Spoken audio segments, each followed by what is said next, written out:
warahmatullahi wabarakatuh.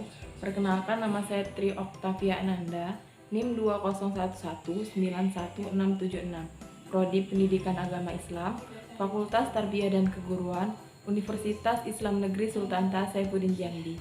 Di sini saya akan membuat video micro teaching untuk memenuhi tugas mata kuliah Sejarah Kebudayaan Islam dengan dosen pengampu Bapak Rosidil Fikri, MPD.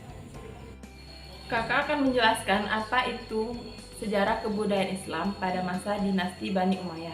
Sebelum kita menjelaskan lebih dalam apa itu sejarah kebudayaan Islam pada masa dinasti Bani Umayyah, kita harus mengetahui dulu apa itu sejarah kebudayaan Islam. Di sini sudah pada tahu belum sejarah kebudayaan Islam itu apa?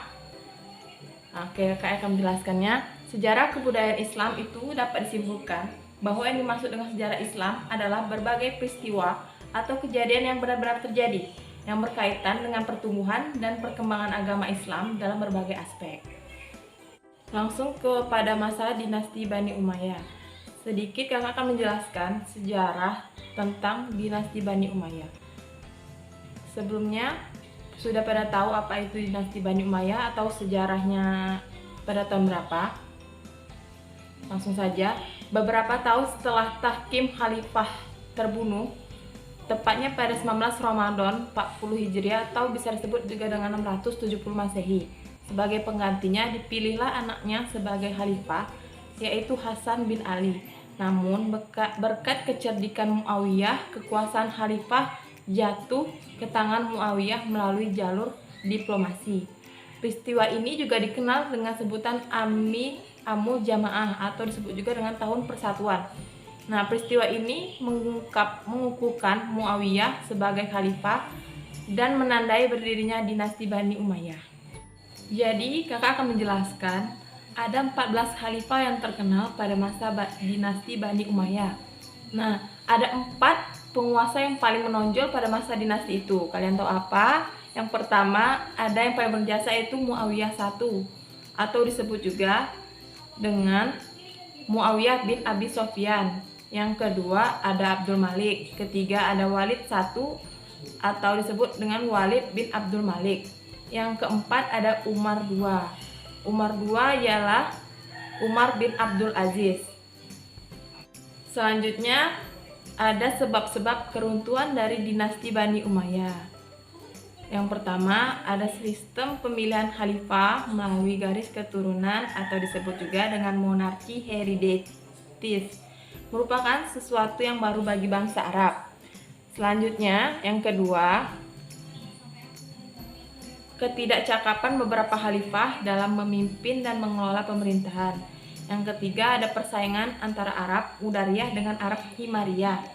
Yang keempat, ada diskriminasi. Nah, diskriminasi di sini perlakuan yang tidak adil terhadap kaum Mawali atau Muslim non-Arab.